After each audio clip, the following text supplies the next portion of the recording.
Assalamualaikum warahmatullahi wabarakatuh. Waalaikumsalam warahmatullahi Assalamualaikum wabarakatuh. warahmatullahi wabarakatuh. Yang kami hormati Bapak Wadir 1, Bapak Revalin Herdianto. Yang kami hormati Kepala Pusat Penelitian dan Pengabdian Politeknik Negeri Padang, Bapak Dr. Yafizar.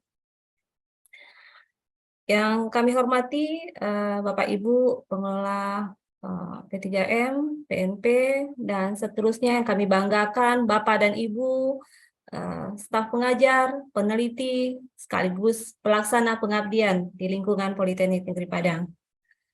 Puji dan syukur kita panjatkan kehadiran Allah SWT yang telah memberikan kita nikmat kesehatan, sehingga kita bisa berkumpul di ruang Zoom ini untuk melaksanakan atau melakukan kegiatan yang insya Allah akan memberikan keberkahan untuk kita semua.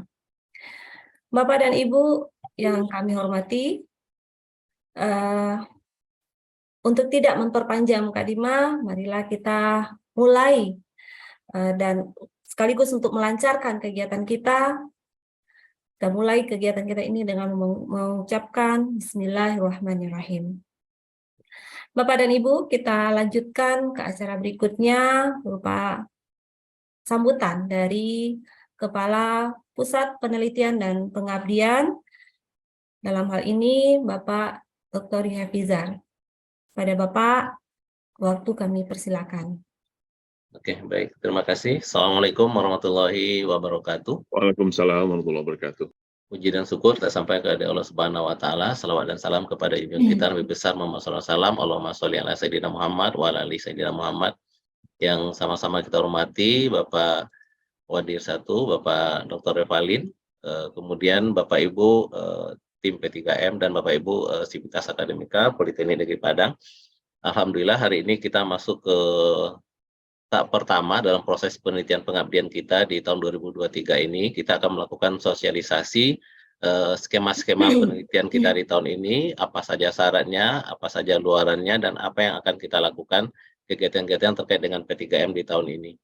Kemudian kita juga hari ini sejak setahun yang lalu kita telah mempunyai buku panduan dan kita akan meluncing buku panduan kita edisi kedua. Jadi tahun lalu kita sudah punya buku panduan dan tahun ini kita setelah melakukan revisi dan akan kita launching hari ini, sekaligus nanti kita akan gunakan itu sebagai panduan Bapak Ibu dalam melakukan kegiatan penelitian pengabdian kepada masyarakat di tahun ini.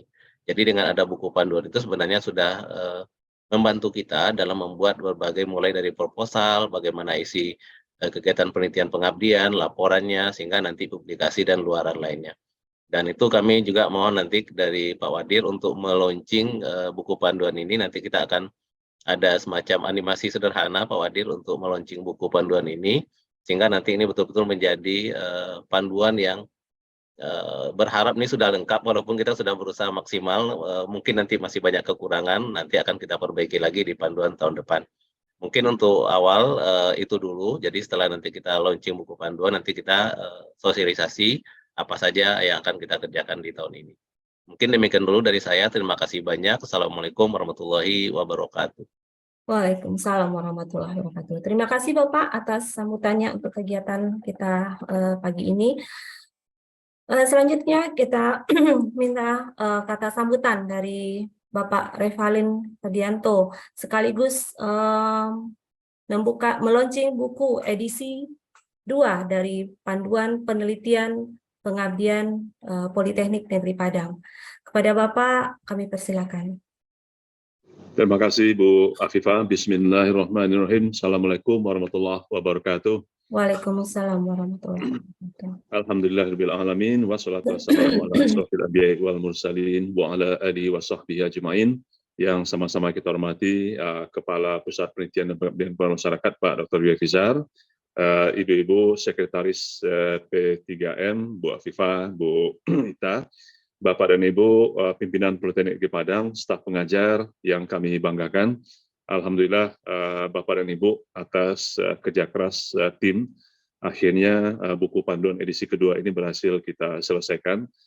Saya mengikuti proses ini walaupun tidak terlalu aktif terlibat, dan institusi Politeknik Negeri Padang memiliki kepentingan yang besar tentunya dengan diselesaikannya buku panduan yang edisi kedua.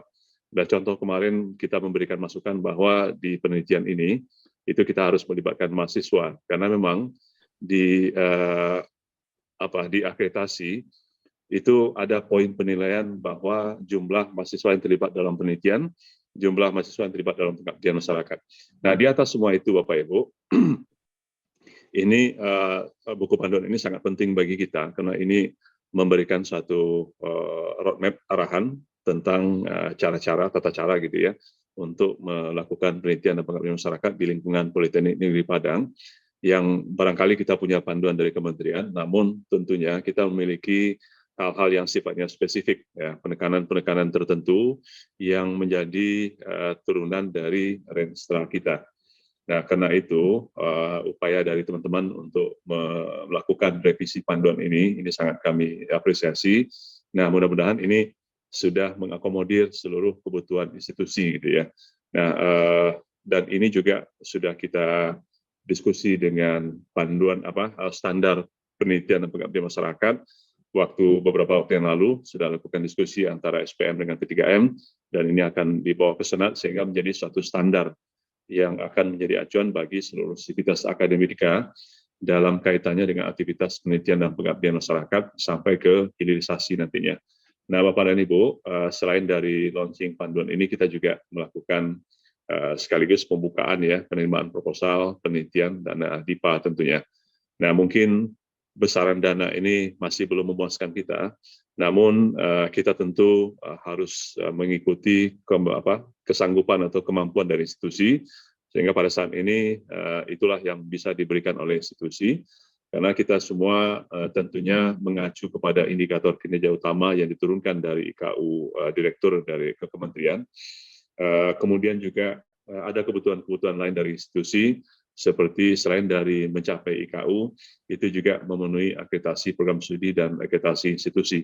Nah, tentunya kami berharap panduan yang kita luncurkan itu sudah mampu untuk melalui dana DIPA ini, itu sudah mampu memenuhi sebagian besar, kalau tidak seluruhnya dari kebutuhan institusi. Karena kalau kita ingin meraih akreditasi yang baik, jadi seluruh sisi penelitian dan pengabdian masyarakat ini juga harus kita jalankan dengan baik. Itu dimulai dari panduannya, kemudian dari sisi pendanaan, dari sisi monitoring evaluasi, sampai nantinya hal-hal yang merupakan kelanjutan dan hilirisasi dari produk penelitian dan pengabdian masyarakat itu harus kita kawal. Karena penelitian dan pengabdian masyarakat tentunya tidak berakhir di sekedar laporan, Bapak Ibu. Nah, sangat banyak nanti hilirisasi dari sana. Yang paling jelas itu adalah publikasi, sehingga di dalam akreditasi itu, publikasi itu baik publikasi yang dihasilkan oleh dosen program studi, publikasi yang dihasilkan oleh mahasiswa. Nah, karya-karya dari dosen, karya dari mahasiswa yang diadopsi oleh masyarakat, itu semuanya memperoleh poin penilaian di dalam akreditasi. Sehingga kita perlu mengawal pelaksanaan penelitian dan pengabdian masyarakat ini dengan panduan yang sudah mengacu ke ketentuan-ketentuan yang tadi, Bapak dan Ibu, baik itu Renstra institusi, kemudian juga mengacu kepada kriteria penilaian di akreditasi, dan ini semua akan bermuara nanti ke peningkatan kualitas kita semuanya. Nah, itu Bapak Ibu, kami tentu sangat berharap bahwa dengan kita luncurkan penelitian pengabdian masyarakat dana DIPA yang dipandu oleh panduan penelitian dan pengabdian masyarakat jilid kedua, edisi kedua. Nah, tentu kita berharap mulai dari perencanaan, pelaksanaan, evaluasi, sampai ke output dan outcome, itu bisa menghasilkan luaran yang baik yang akan menunjang kualitas pembelajaran nantinya. Dan mohon kita jangan lupa bahwa selain melakukan penelitian dan pengabdian masyarakat, penelitian dan pengabdian ini juga harus menjadi bagian nanti di dalam pembelajaran. Nah, bagaimana caranya? Bahwa hasil penelitian ini menjadi bagian minimal dari bahan pembelajaran kita, baik itu berupa PowerPoint, berupa book chapter, atau produk-produknya nanti merupakan bagian juga dari pembelajaran. Demikian juga dengan pengabdian masyarakatnya. Artinya pengabdian masyarakat yang memberikan suatu produk yang bermanfaat bagi masyarakat, jangan lupa nanti serah terimanya ke masyarakat. Kita buatkan berita acara yang tentunya sudah ada formatnya. Kita lihat di buku panduan ini sudah ada template berita acara serah terima ke masyarakat. Ya, karena ini yang akan menjadi bukti nanti bagi akreditasi program studi Bapak Ibu. Jadi pada hari ini kita memulai suatu langkah yang positif. Nah, mudah-mudahan kita menghasilkan luaran-luaran yang bermanfaat untuk masyarakat dan bermanfaat juga untuk institusi, baik itu secara lembaga, program studi, mahasiswa dan dosen sebagai pelaksana penelitian dan pengabdian Bapak Ibu. Nah, baik Bapak Ibu, sekali lagi kami mengucapkan apresiasi yang sebesar-besarnya kepada teman-teman yang di tim yang setelah secara rutin, secara maraton melakukan pertemuan-pertemuan untuk melakukan revisi panduan ini. Dan pada hari ini kami lihat itu relatif sudah hampir semua kebutuhan-kebutuhan institusi sudah diakomodir. Terima kasih banyak Pak Ketua Kepala P3M dan tim sekretaris yang sudah memprakarsai kegiatan ini. Demikian Bapak Ibu, mohon maaf atas segala kekurangan. Terima kasih banyak atas perhatian kita. Billahi taufiq wal hidayah. Assalamualaikum warahmatullahi wabarakatuh. Dan mungkin secara resmi kita launching Pak Evi ya. Mudah-mudahan ini menjadi suatu dokumen yang bermanfaat nantinya untuk lembaga kita. Terima kasih. Assalamualaikum warahmatullahi wabarakatuh.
Assalamualaikum warahmatullahi wabarakatuh. Waalaikumsalam warahmatullahi wabarakatuh. Waalaikumsalam warahmatullahi wabarakatuh.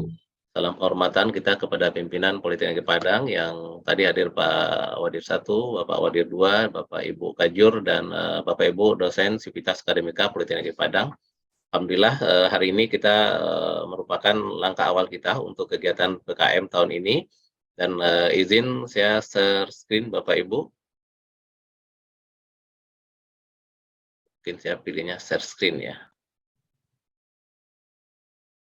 Sudah kelihatan Bapak Ibu share screen-nya? Sudah kelihatan ya? Oke, mantap. Oke, jadi Bapak Ibu, alhamdulillah tahun ini kita akan mulai menerima proposal penerimaan penelitian pengabdian yang dalam hal ini akan ada buku panduan yang edisi 2 yang habis acara ini akan kita share kepada Bapak Ibu sebagai acuan dari kegiatan kita ini. Kemudian sebenarnya apa tujuan kegiatan yang ada di P2M? P2M ini maksudnya penelitian dan pengabdian kepada masyarakat. Jadi yang pertama sebenarnya tujuan kita adalah untuk upaya kita bagaimana mencapai indikator kinerja utama perguruan tinggi. Dalam hal ini PNP seperti yang disampaikan oleh Pak Wadir tadi. Kemudian kita juga bertujuan untuk mewujudkan keunggulan penelitian dan pengabdian kepada masyarakat. Kemudian kita juga meningkatkan daya saing PNP di bidang penelitian dan pengabdian kepada masyarakat baik di tingkat nasional maupun internasional. Jadi sekarang kita tidak lagi nasional tapi lagi berjuang untuk ke internasional Bapak Ibu. Jadi ini butuh effort kita bersama bagaimana upaya ini bisa terwujud ya. Sehingga sejak tahun yang lalu itu kita sudah menyediakan skema penelitian kerjasama internasional dan penelitian pengabdian internasional. Jadi ini upaya kita untuk mencapai salah satu tujuan yang akan kita raih ya. Ini juga bagian dari pencapaian IKU kita yang selalu minta publikasi dan TTG yang bersifat rekognisi internasional gitu. Kemudian juga kita juga berupaya meningkatkan angka partisipasi teman-teman kita dalam melakukan kegiatan penelitian dan pengabdian. Hal ini kita upayakan dalam bentuk penelitian, pengabdian, penugasan. Jadi teman-teman kita yang mungkin beberapa waktu yang lalu itu vakum melakukan penelitian pengabdian, maka kita di setiap prodi ada namanya penelitian penugasan prodi. Nanti untuk pengabdian kita di tingkat jurusan ada namanya pengabdian penugasan di jurusan. Jadi ini juga upaya kita membantu ini. Gitu. Kemudian juga kita melakukan peningkatan kapasitas pengelolaan penelitian pengabdian. Dalam hal ini kita juga selalu menggunakan SIM PDAK yang selalu kita perbaiki dan ditunjang dengan buku panduan. Kemudian memfungsikan potensi PNP dan menopang daya saing bangsa, ini sudah sama-sama kita maklumi.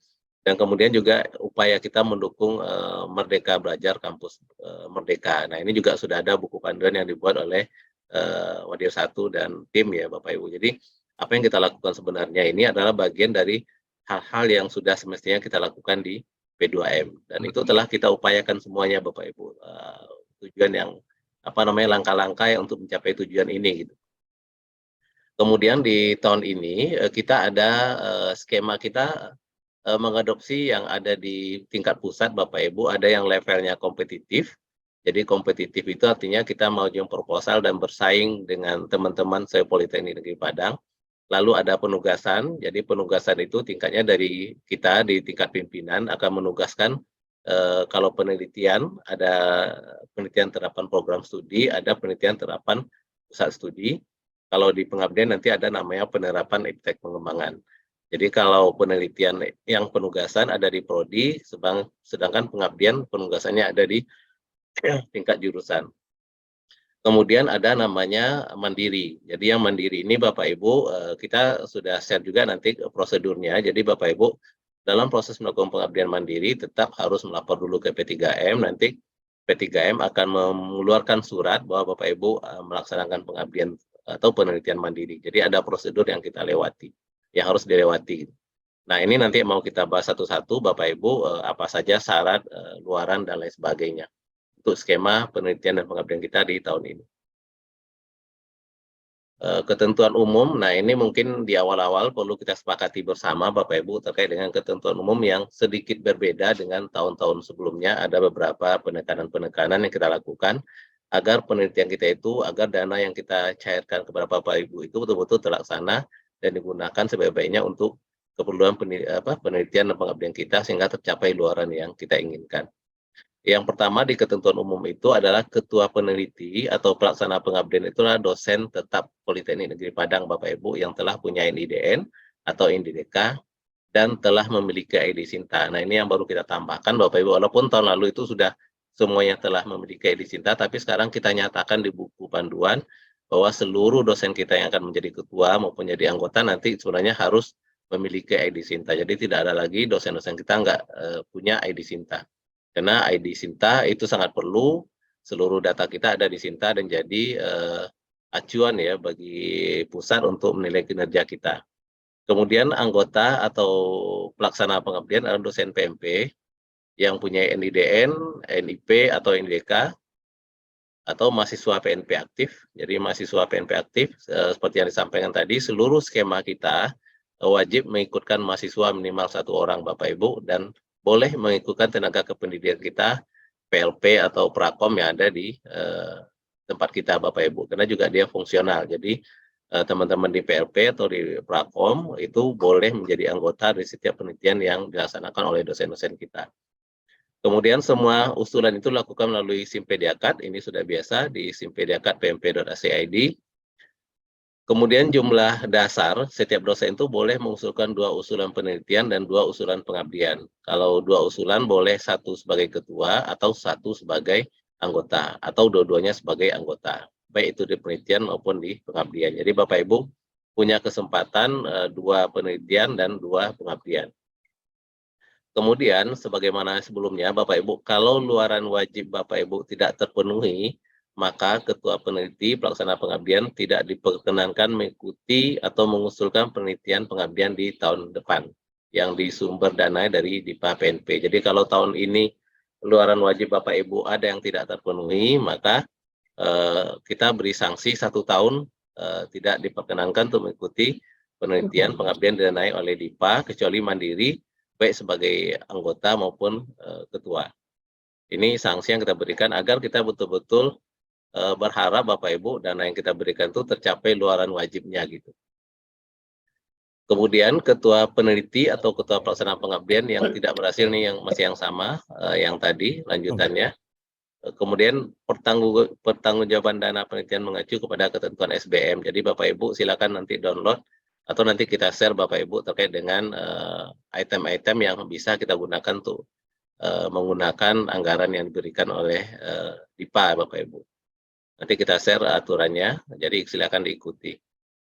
Nah, yang baru Bapak Ibu di skema kita tahun ini seluruh ketua peneliti wajib bertindak sebagai penulis pertama atau penulis korespondensi dalam semua luaran penelitian pengabdian. Karena beberapa tahun itu masih kita ketemui Bapak Ibu, dia ketua peneliti, tapi di artikel dia bukan ketua, di publikasi dia bukan korespondensi. Nah, kita tahun ini seluruh ketua peneliti, dia wajib juga sebagai ketua di penulis pertama atau minimalnya dia adalah penulis korespondensi. Misalnya penulis pertamanya, misalnya ada penelitian yang melibatkan banyak dosen Bapak Ibu ya.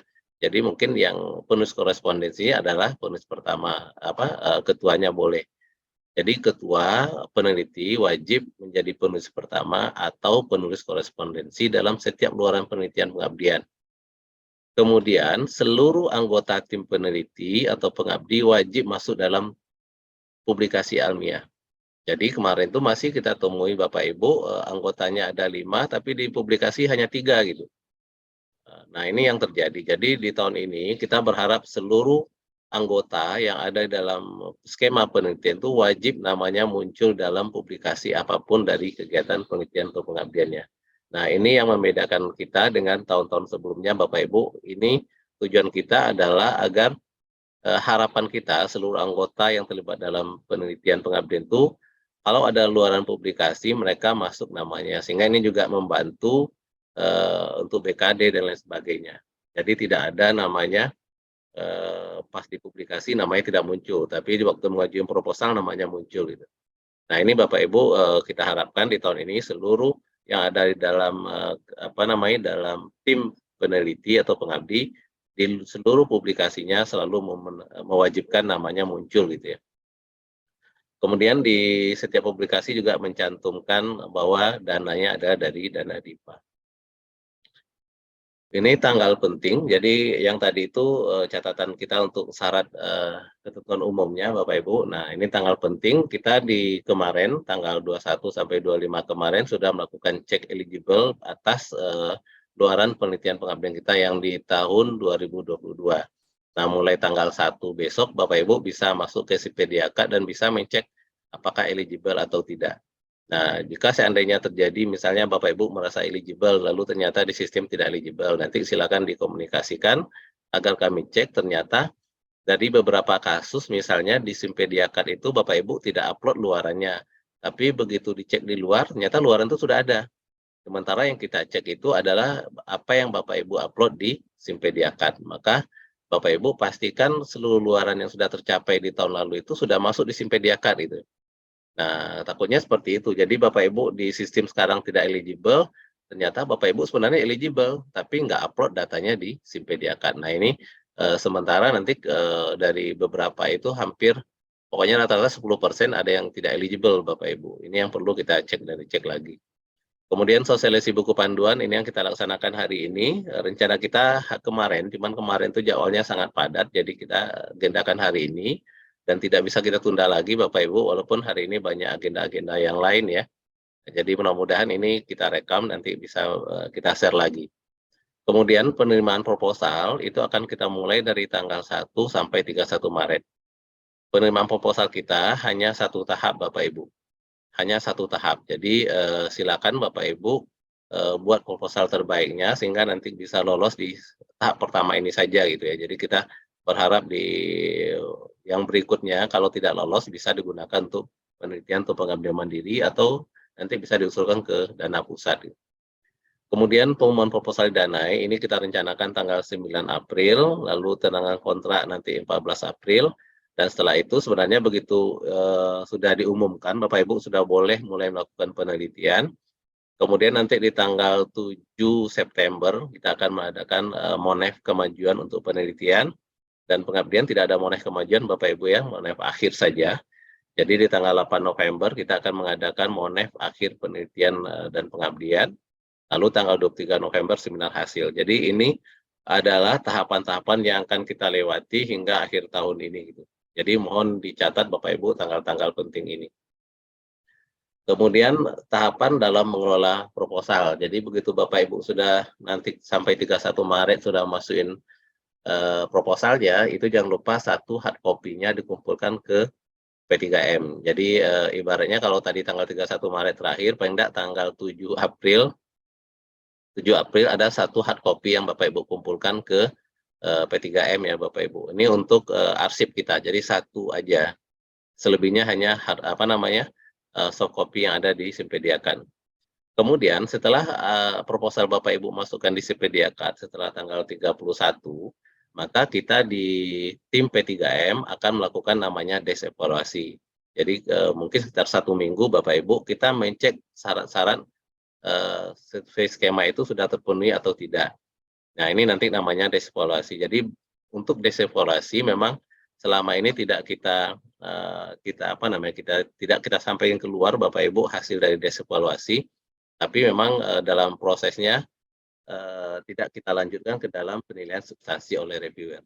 Jadi kalau tidak terpenuhi syarat-syarat nanti akan kita bahas Bapak Ibu skema-skema itu syarat minimalnya apa. Jadi kalau syarat itu tidak terpenuhi maka Bapak Ibu tidak lolos di tahap desevaluasi. Nah setelah kalau tahap lolos desevaluasi nanti baru kita masuk ke penilaian substansi oleh reviewer. Nanti yang akan mereview itu adalah 2 orang reviewer, 1 internal dan 1 eksternal. Dan tahun ini Bapak Ibu kita akan melakukan rekrutmen untuk reviewer ya, sesuai dengan panduan yang akan kita share nanti gitu Bapak Ibu. Jadi ini tahapan ada nanti yang tidak lolos desevaluasi, ada yang sudah masuk ke penilaian substansi oleh reviewer. Ini 2 orang reviewer. Kemudian kita akan setelah ini kita akan rekrutmen reviewer internal Bapak Ibu untuk skema penelitian. Ini mengacu kepada panduan yang diberikan oleh Diksi terkait dengan reviewer internal perguruan tinggi. Jadi ada reviewer internal penelitian, nanti ada reviewer internal pengabdian. Nah, untuk reviewer penelitian, syaratnya nanti Bapak Ibu berpendidikan doktor, mempunyai jabatan fungsional senilai lektor, kemudian mempunyai Sinta Score Overall, jadi sekarang semuanya mengacu ke skor Sinta Bapak Ibu. Kalau untuk Sains itu 400 poin overall-nya, kemudian untuk Humaniora 200. Kemudian, kemudian kalau bisa ini Bapak Ibu pernah menjadi ketua yang penelitiannya didanai oleh pusat 1 kali. Kemudian untuk pengabdian, syaratnya juga berpendidikan doktor, fungsional sarjana lektor. Kemudian di sini Sinta overall-nya 100 ya, lalu 75, mudah-mudahan ini tercover ya Bapak Ibu. Untuk teman-teman kita. Jadi berharap ini teman-teman kita yang sudah doktor bisa mengajukan nanti untuk menjadi reviewer penelitian dan pengabdian. Yang lainnya sama Bapak Ibu, yang bedakan hanya di di Sinta Score Overall, lalu berpengalaman 1 pengabdian danai oleh pusat.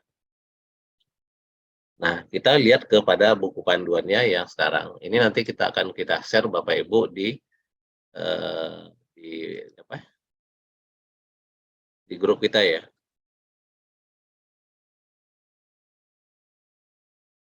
Oke, ini bisa kelihatan Bapak Ibu buku panduannya? Bisa, Pak. Bisa ya, buku panduan ya. Oke, jadi ini buku panduan kita edisi 2, ini tahun 2003. Saat ini belum kita share umum karena lagi nunggu ISBN-nya belum terbit Bapak Ibu. Mudah-mudahan dalam minggu ini bisa segera terbit. Tapi ini untuk internal kita sudah bisa kita pakai. Hanya menunggu ISBN, nomor ISBN ya. Ini tim-timnya yang tim penulis buku edisi 2 tahun 2023. Kita akan mulai tantangan Pak Direktur belum Bapak Ibu, karena ini saya menunggu ISBN dulu, sudah fix ISBN nanti baru kita lengkapi dengan tantangan Pak Direktur. Jadi di sini sudah kita lengkapi dengan lampiran-lampiran yang akan membantu Bapak Ibu dalam membuat proposal dan membuat luaran-luaran atau laporan-laporan nanti. Nah, kita langsung masuk ke skemanya saja.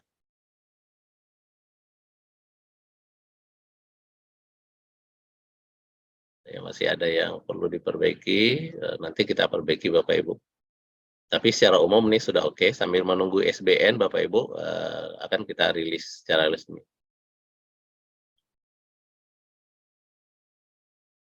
Oke, ini tadi skema penelitian kita, Bapak Ibu ingat aja ada kompetitif, ada penugasan, ada mandiri ya. Di kompetitif ini yang Bapak Ibu ikuti, walaupun ini penugasan, Bapak Ibu tetap juga bikin proposalnya, Bapak Ibu akan dinilai oleh reviewer juga. Gitu. Yang tidak diproses secara reviewer adalah penelitian dan pengabdian mandiri. Ini tadi ketentuan umum ada di sini. Kita tahapan pengolahan tadi deeksplorasi dan penilaian substansi oleh reviewer. Ini langkah-langkah kita, ini sudah terwakili oleh tanggal penting tadi Bapak Ibu, lebih detail dengan tanggal. Nah, kemudian laporan kemajuan ini di tahun ini Bapak Ibu laporan kemajuan penelitian dan laporan penggunaan dana itu digabung jadi satu. Kalau tahun lalu itu dipisahkan Bapak Ibu ya. Jadi sekarang laporan kemajuan itu cukup satu jilid saja, dalam satu jilid saja digabung, lalu urutannya seperti ini. Jadi halaman sampul nanti di lampiran 1 itu sudah dijelaskan seperti apa sampulnya, lalu halaman pengesahannya yang di-download di Simpediakat, jadi tidak ada yang tidak yang membuat sendiri ya Bapak Ibu ya. Halaman pengesahannya di-download di Simpediakat.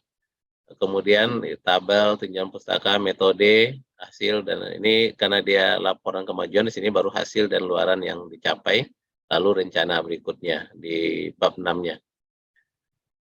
Nah, kemudian di lampirannya Bapak Ibu, nanti lampirannya berisi capaian luaran penelitian sesuai skema, dapat juga berupa draft Bapak Ibu, kalau seandainya misalnya luarannya berupa publikasi masih draft, nah itu boleh lampirkan draftnya. Laporan penggunaan dana 70%, lalu tampilkan halaman sampul dari penggunaan dana, ada halaman sampulnya. Jadi yang membatasi antara laporan dengan penggunaan dana ada halaman sampul dari penggunaan dana, rincian, dan bukti penggunaan dana. Nah itu saja Bapak Ibu untuk laporan kemajuan yang di bulan September untuk kegiatan penelitiannya. Kemudian laporan akhir juga seperti itu, sudah kita jadikan satu saja Bapak Ibu. Dulu dipisahkan antara laporan akhir dan laporan dananya dipisahkan, sekarang digabung jadi satu saja. Nah, urutannya ini. Jadi tidak ada lagi nanti Bapak Ibu yang membuat laporan versi sendiri gitu. Kita sudah pandu urutannya bab per babnya, Bapak Ibu tinggal ikuti bab per bab ini. Jadi kemarin tuh masih kita temui yang bikin laporan versi dia sendiri Bapak Ibu. Kita mulai saat ini bertahap kita mulai tertib dengan administratifnya gitu. Jadi untuk bab per babnya sudah kita pandu, Bapak Ibu tinggal ikuti saja. Jadi tidak perlu membuat versi sendiri Bapak Ibu. Nah, ini jadi catatan kita nanti bagaimana kerapian dari laporan kita. Nah, untuk skema pengabdian, sekarang kita sudah ada sedikit peningkatan Bapak Ibu untuk kegiatan pengabdian. Nanti di bagian akhir dari lampiran kita itu nanti ada namanya lembar kuesioner pelaksanaan PKM. Jadi setiap pelaksana penelitian pengabdian nanti ada kuesioner yang diberikan kepada mitranya, serta pelatihan atau peserta pengabdiannya, untuk melihat seberapa berhasil Bapak Ibu melaksanakan kegiatan penelitian pengabdian. Dan di sini Bapak Ibu juga ada surat keterangan telah melaksanakan PKM dan daftar hadir. Kita sudah sertakan contoh lampirannya Bapak Ibu. Di lampiran 23, 24 nanti sudah ada disertakan contohnya. Laporan penggunaan dana juga sudah ada contohnya, lampiran penggunaan dana, bukti penggunaan dana, dan sebagainya. Jadi kita sudah berusaha semaksimal mungkin memudahkan Bapak Ibu dalam membuat laporan dari kegiatan penelitian pengabdian. Jadi sudah diberikan contoh, format, dan lain sebagainya, tinggal Bapak Ibu mengisi saja gitu.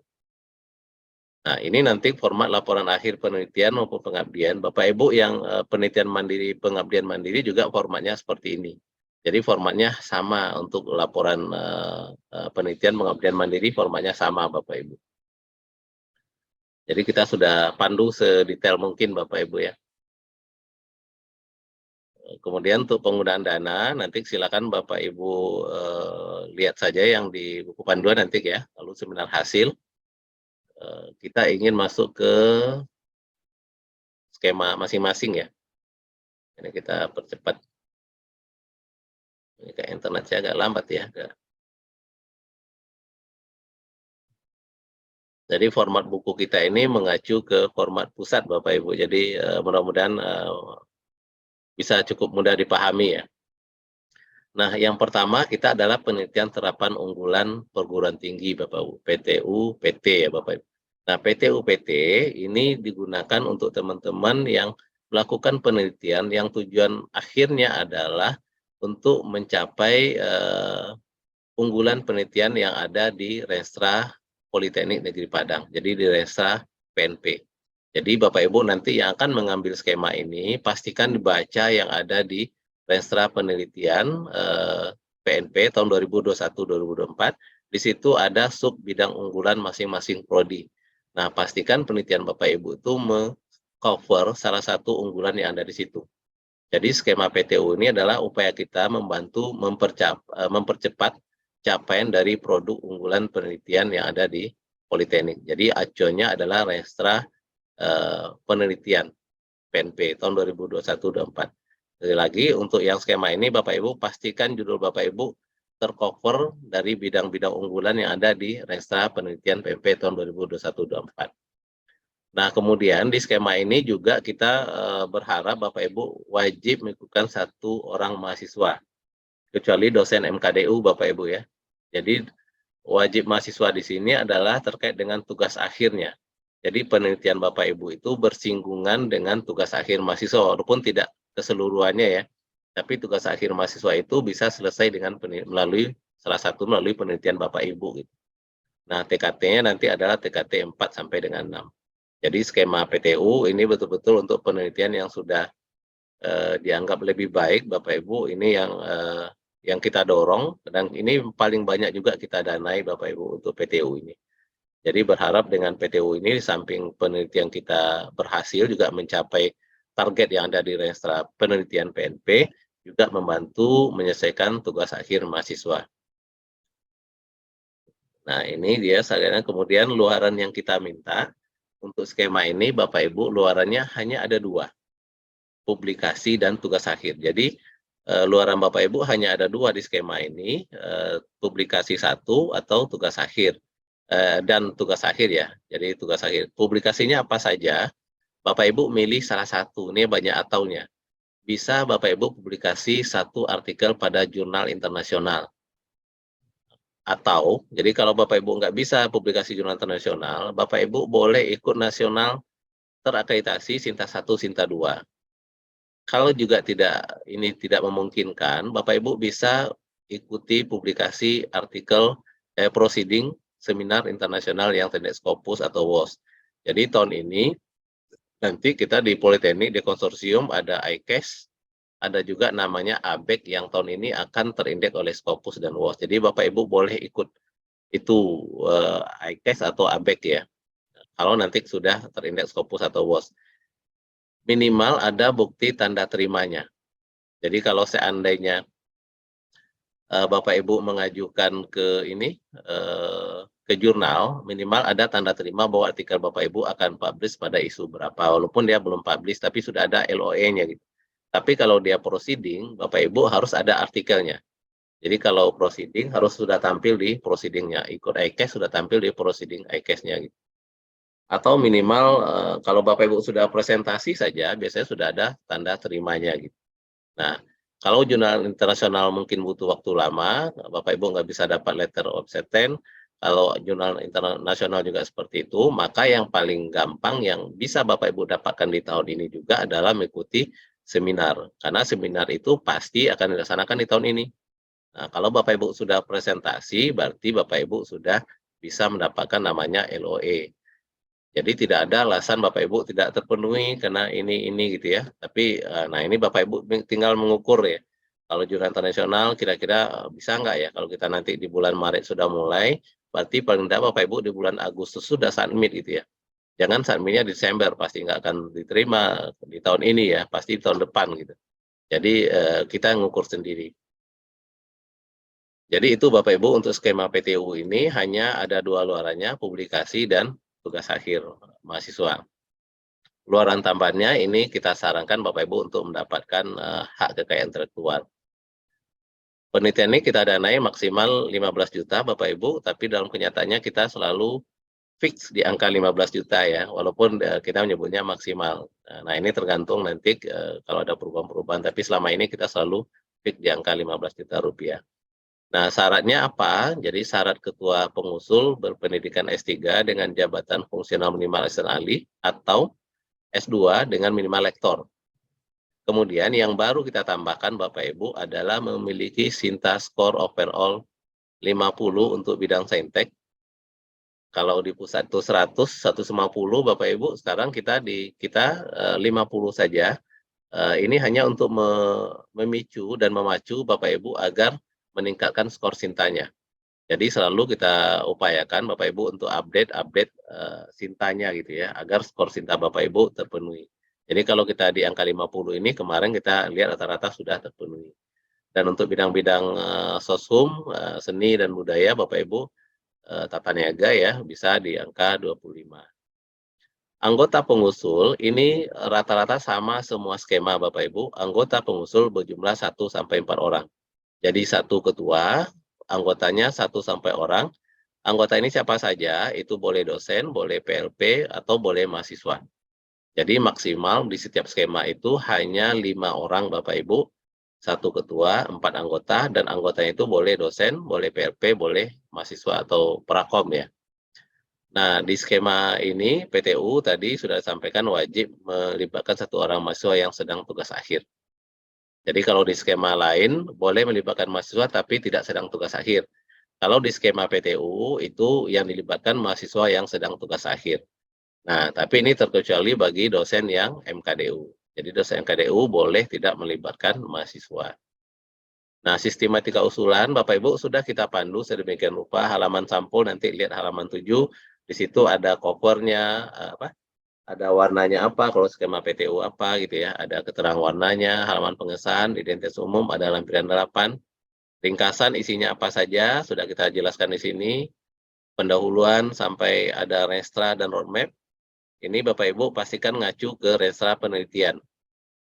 Jadi nanti kita share Bapak Ibu restra penelitian tahun 2021-2024, jadi acuan Bapak harus di situ, Bapak Ibu harus di situ. Karena target kita untuk mencapai target yang ada di restra, tinjauan pustaka. Nah, tinjauan pustaka Bapak Ibu usahakan betul-betul yang terbaru Bapak Ibu, sehingga ini jadi nilai apa bagi reviewer nanti ya dalam menilai proposal Bapak Ibu. Kalau terbaru tinjauan pustakanya ya. Metode penelitian dijelaskan sebaik mungkin. Lalu anggaran biaya ada di lampiran 15, jadwal penelitian ada di lampiran 19, referensi Bapak Ibu, referensi di setiap skema kita itu menggunakan sistem nomor. Jadi pakai 1, 2, 3. Jadi jangan pakai abjad Bapak Ibu ya, jadi pakai sistem nomor. Nah, kemudian lampirannya apa saja, semuanya sudah kita sertakan dalam bentuk lampiran contoh-contoh. Jadi Bapak Ibu tinggal adopsi saja, sehingga sudah kita permudah dalam semua format proposalnya, ada lampiran-lampirannya. Nah, untuk itu Bapak Ibu usahakan jangan membuat proposal versi sendiri, karena nanti akan membuat Bapak Ibu nggak lolos di des evaluasi gitu. Jadi usahakan sesuai dengan yang sudah ada di buku panduan. Nah, form review oleh reviewer, apa yang akan dinilai oleh reviewer terhadap proposal ini? Yang ada 5 Bapak Ibu, terkait proposal penelitian terhadap capaian peta Renstra Penelitian Politeknik. Jadi ini yang di awal saya sampaikan bahwa untuk skema ini acuannya adalah Renstra Penelitian Politeknik Negeri Padang. Jadi Renstra Penelitian ya Bapak Ibu, Renstra Penelitian, dia ada Renstra Pengabdian, ada Renstra Penelitian, ada Renstra Politeknik. Ini berbeda ya, jadi untuk skema ini Renstra Penelitian, nah pastikan itu ada, ini poinnya 25. Kemudian rekam jejak ketua tim ya, rekam jejak tim itu sangat menentukan. Kemudian metode yang digunakan, kemudian ketersediaan roadmap peta jalan penelitian dari ketua. Jadi harus punya roadmap penelitian yang jelas Bapak Ibu, sehingga ini menjadi nilai tambah. Kemudian kami juga akan melihat potensi tercapainya luaran wajib. Nah, ini biasa juga terlihat dari track record selama ini Bapak Ibu. Seberapa berhasil Bapak Ibu mencapai luaran-luaran setelah penelitian-penelitian kita selama ini. Nah, ini Bapak Ibu yang skema PTU ya, jadi itu boleh untuk kita semua, tapi syaratnya adalah melibatkan 1 orang mahasiswa yang sedang tugas akhir, kecuali MKDU. Berikutnya adalah penelitian penugasan pusat studi, program studi. Jadi ini penelitian penugasan Bapak Ibu program studi. Jadi di skema ini nanti kita meminta kepada jurusan agar prodi-prodi mengajukan proposal yang akan kita danai. Nah, penekanannya di pusat studi ini, di program studi ini adalah Bapak Ibu terkait dengan mata kuliah. Jadi usahakan nanti yang meneliti itu terkait dengan mata kuliah, karena nanti luarannya itu adalah berupa buku ajar. Jadi topik penelitiannya harus terkait dengan mata kuliah atau kurikulum yang ada di prodinya. Nah, skema ini juga kita tujukan untuk mendorong pengajar dosen kita yang selama ini vakum dalam kegiatan penelitian. Untuk kita ajak kembali aktif, karena ini sifatnya penugasan, maka ini perlu kebijaksanaan dari ketua jurusan dan prodi, bagaimana melihat dosen-dosen yang ada di homepage prodinya ada yang tidak aktif, maka ajaklah dia dengan mengikut sertakan dia di skema penugasan pusat studi ini, program studi ini. Ini adalah kebijakan yang strategis bagi Kaprodi untuk melihat dosen-dosennya yang tidak aktif selama ini untuk aktif kembali. Karena nanti ada masalah BKD, sekarang kan Bapak Ibu begitu ngisi BKD kurang ini kurang itu gitu ya. Maka ini ada peran dari Kaprodi membantu dosen-dosennya agar mengisi BKD itu bisa memenuhi semua gitu. Nah, ini kebijakan dari Kajur, kebijakan dari Kaprodi, bagaimana memilih teman-teman yang selama ini tidak aktif agar melakukan penelitian penugasan ini. Ini yang kita harapkan di sini Bapak Ibu, sehingga tidak ada lagi dosen-dosen kita yang waktu mengisi BKD tidak terpenuhi. Jadi semuanya sudah ada di panduan kita ini. Gitu. Jadi luaran nanti Bapak Ibu di skema ini adalah menghasilkan 1 buku atau modul ajar terkait mata kuliah tertentu. Jadi memang kita harapkan yang mengajukan usulan untuk skema ini adalah penelitian yang terkait dengan mata kuliah yang diajar. Pengembangan dari mata kuliah yang diajar itu. Sehingga nanti dia bisa bikin modul ajar atau buku ajar gitu ya. Nah, nanti modul ajarnya itu harus ada lembar pengesahannya yang disahkan oleh ketua jurusan atau koordinator prodi. Kemudian publish 1 artikel di Sinta 1-6. Jadi ada 2 juga Bapak Ibu luaran di sini, buku atau modul ajar. Lalu ada publikasi tapi Sinta 1-6. Jadi ini juga tidak memberatkan Bapak Ibu. Mungkin di Sinta 5, Sinta 6 kita sudah cukup banyak jurnal-jurnal di kampus kita yang bisa Bapak Ibu ikuti. Nah, jurnal ini, publikasi ini syaratnya harus ada minimalnya Bapak Ibu LOE-nya, tanda terima. Jadi tidak submit. Jadi kalau artikel itu kan ada prosesnya submit, lalu setelah itu under review, lalu setelah itu diterima tapi belum publish, tandanya ada letter of acceptance ini ya. Lalu nanti ada publish. Nah, yang kita minta adalah Bapak Ibu sudah dinyatakan terima, berarti sudah lewat proses submit, sudah lewat proses review, hanya menunggu publish. Nah, menunggu publish Bapak Ibu di jurnal itu butuh waktu. Maka usahakan di bulan Agustus itu Bapak Ibu sudah submit semuanya gitu.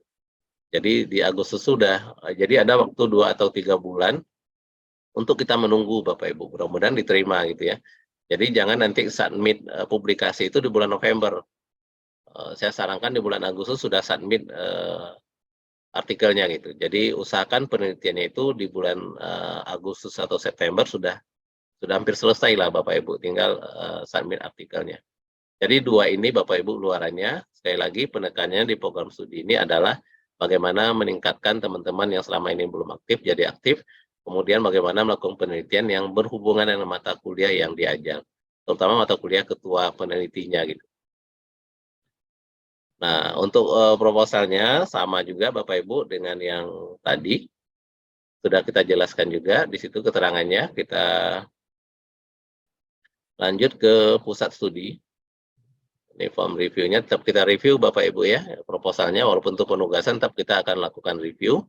Lalu pusat studi, saat ini pusat studi juga ditugaskan, bedanya nanti dengan program studi adalah di luarannya Bapak Ibu. Kalau pusat studi itu luarannya adalah artikel di jurnal Sinta 1 sampai Sinta 4. Kalau tadi program studi 1 sampai 6. Yang statusnya juga absen. Kalau tadi ada buku ajar, di sini ada kalau dia bikin aplikasi ada produknya, ada softwarenya gitu ya. Kalau di mesin di elektronik dan sebagainya jelas sudah ada produknya ya, prototipenya. Atau kalau di tata niaga ada sistem atau kebijakan yang dihasilkan untuk bidang-bidang ini. Jadi luaran kita masing-masingnya 2 Bapak Ibu. Publikasi 1 di sini rancangan produk. Nah, ini pusat studi. Berikutnya adalah skema dosen pemula. Nah, dosen pemula Bapak Ibu sekarang sudah banyak dosen kita yang baru-baru. Nah, syaratnya di sini adalah asal dia dosen kita aja Bapak Ibu. Ini TKT-nya 1 sampai 3. Ini masuk ke dalam penelitian dasar. Jadi ini untuk dosen-dosen yang awal-awal ini bagus untuk diikuti. Ini langkah awal kita untuk mempunyai artikel publikasi, karena nanti akan banyak sekali diminta syarat itu adalah publikasi. Maka dosen-dosen yang baru itu silakan ikuti PDP ini, penelitian dosen pemula ini, karena ini langkah Bapak Ibu untuk menginisiasi topik penelitian Bapak Ibu itu bidang apa. Jadi usahakan nanti dari sini sudah kelihatan roadmap penelitian Bapak Ibu. Jadi usahakan dari sini, ini upaya kita bagaimana dosen-dosen itu mulai menginisiasi penyusunan peta jalan penelitiannya. Nah, ini kelihatan Bapak Ibu. Jadi di awal ini Bapak Ibu dosen baru usahakan sudah mulai fokus penelitiannya gitu. Jangan ikut ini, ikut itu ya. Jadi Bapak Ibu silakan fokus di bidang penelitiannya apa dan fokus situ. Dan ini kesempatan Bapak Ibu untuk memulai menginisiasi ke spesialisasi Bapak Ibu ya. Jadi silakan ikuti ini. Luaran wajibnya hanya 1. Nah, ini beda Bapak Ibu. Luaran wajibnya hanya 1 karena ini baru pemula ya. Jadi Bapak Ibu minimal punya 1 artikel ilmiah pada jurnal ber-ISSN. Nah, kalau dia ber-ISSN itu tidak terakreditasi. Kalau Bapak Ibu bisa publis di akreditasi sudah bagus, lebih bagus ya. Ini minimalnya. Jadi boleh publis di artikel yang nasional walaupun dia belum terakreditasi tapi ber-ISSN. Jadi pastikan jurnal target ber-ISSN Bapak Ibu walaupun dia belum terakreditasi.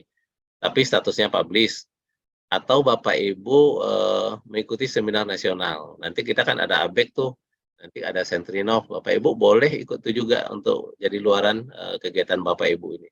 Jadi boleh memilih publikasi di jurnal ber-ISSN atau mengikuti seminar nasional. Nanti ada sertifikat presenter atau artikel dan artikel ya. Jadi ada sertifikat dan artikelnya. Jadi ini sangat bisa Bapak Ibu ikuti ya.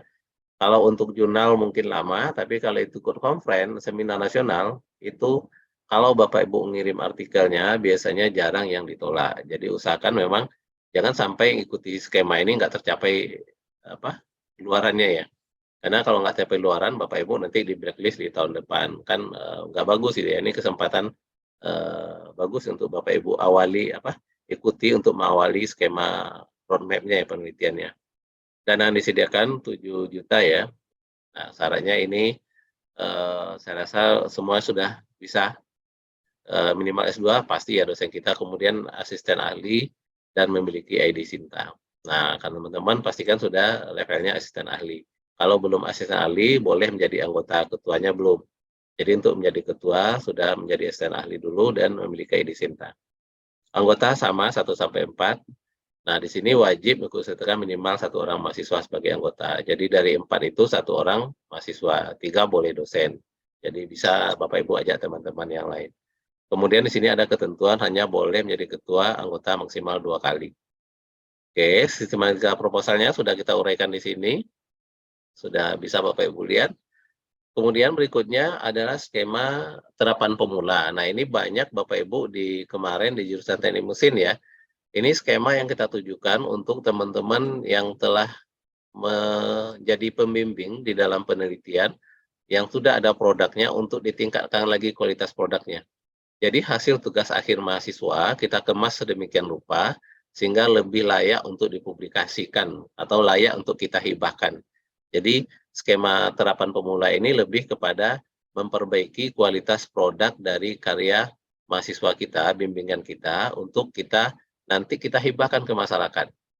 Jadi hasil tugas akhir bimbingan Bapak Ibu, mungkin mahasiswanya masih sudah jadi atau sudah model prototipe atau apa gitu, lalu kita perbaiki sedemikian rupa sehingga layak untuk kita hibahkan. Jadi bagaimana kita memikirkan bahwa produk dari mahasiswa ini kita layak kita hibahkan ke sebuah mitra gitu ya. Jadi untuk skema ini ada mitranya gitu. Ada orang yang menerima hasil produknya gitu. Jadi ini untuk menghindari karya-karya mahasiswa yang tidak bisa dimanfaatkan dengan baik gitu Bapak Ibu ya. Jadi gunakan skema ini. Nah, skema ini juga bisa gabung jadi pengabdian mandiri karena nanti ada menghibahkan produk sehingga ini jadi kegiatan pengabdian mandiri. Nah, ini luarannya. Luarannya gabungan antara penelitian dan pengabdian Bapak Ibu. Ada publikasi 1 artikel, jadi ada 1 artikel ilmiah di jurnal nasional dengan status publish atau minimal letter of acceptance. Kemudian berita acara penyerahan produk, ini bisa jadi Bapak Ibu waktu menyerahkan produk itu bisa menjadi sekalian pengabdian mandiri. Jadi skema ini Bapak Ibu bisa dapat penelitian, bisa dapat pengabdian mandiri. Lalu ada publikasi media massa. Jadi silakan Bapak Ibu 1 skema bisa dapat 2 sekaligus ya penelitian dan pengabdian. Dananya 5 juta Bapak Ibu karena kita hanya mengembangkan produk yang sudah ada. Tapi kalau seandainya butuh biaya besar, nanti jangan dipaksakan untuk ikut skema ini. Jadi kalau seandainya skema ini ternyata butuh dana 10 juta, sementara kita hanya punya 5 juta. Jadi Bapak Ibu butuh mencari dana tambahan gitu ya. Tapi kalau dirasa itu berat, maka jangan sebaiknya diusulkan. Jadi usulkan sesuai dengan kemampuan pendanaan yang ada gitu Bapak Ibu. Karena ada beberapa waktu yang lalu itu ternyata begitu ini diajukan, ternyata dana 5 jutanya kurang gitu ya. Karena bikin alatnya ternyata mahal gitu. Nah ini silakan Bapak Ibu kondisikan dulu. Kalau rasanya terlalu berat, tidak mencukupi dana ini, jangan dipaksakan untuk mengikuti skema ini. Mungkin ikut ke skema yang lain gitu.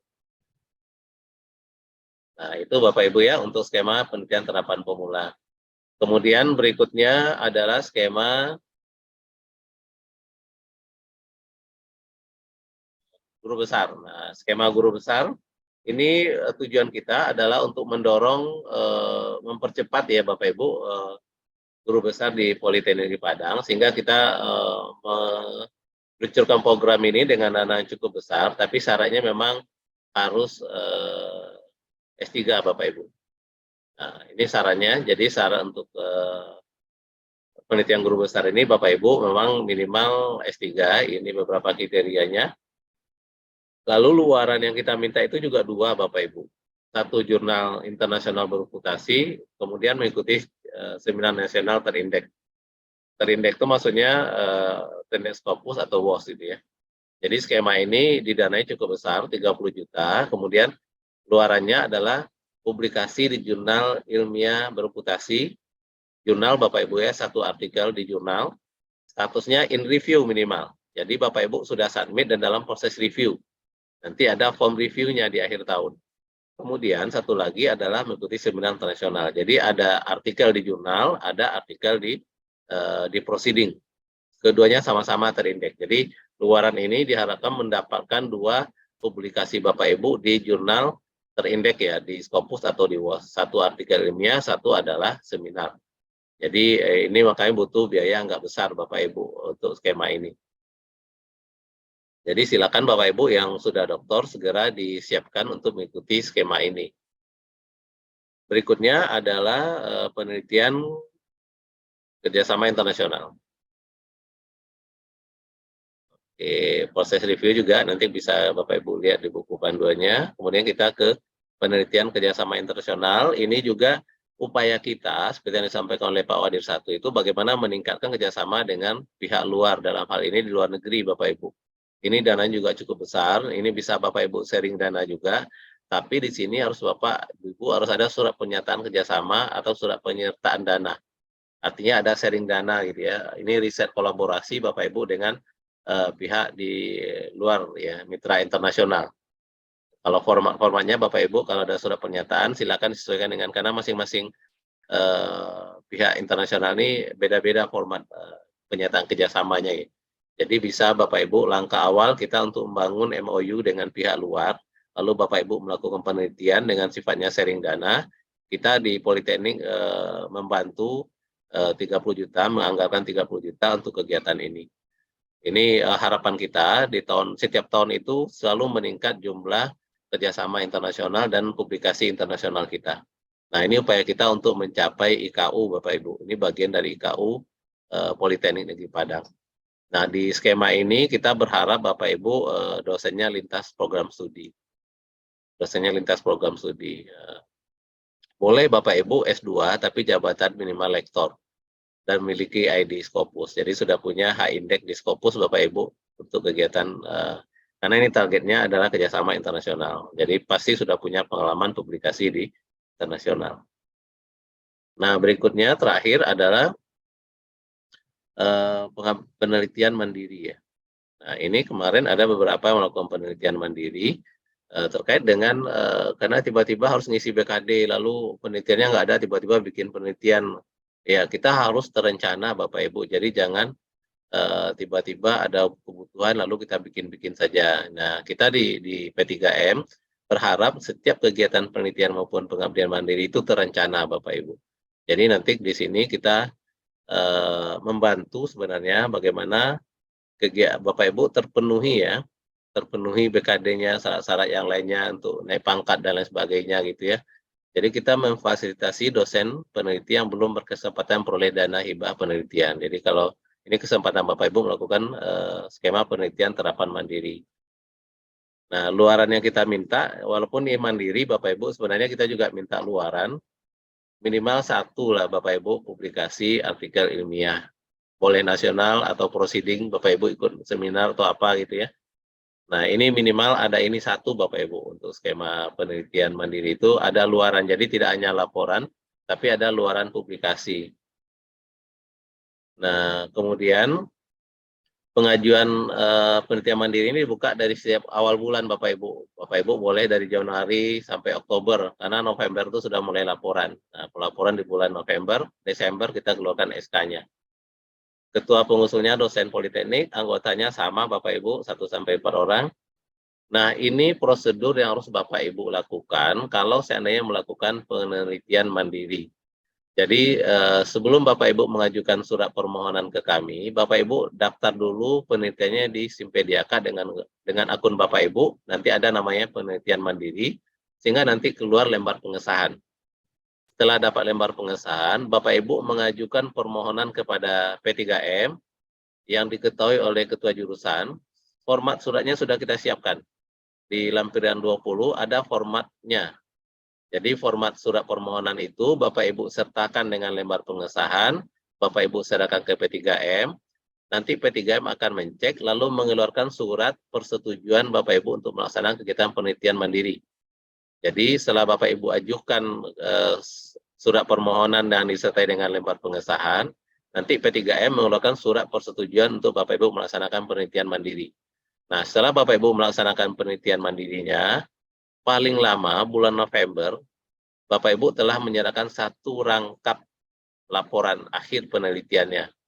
Formatnya mengikuti yang ada di bab 26 tadi, sistematika pelaporan akhir.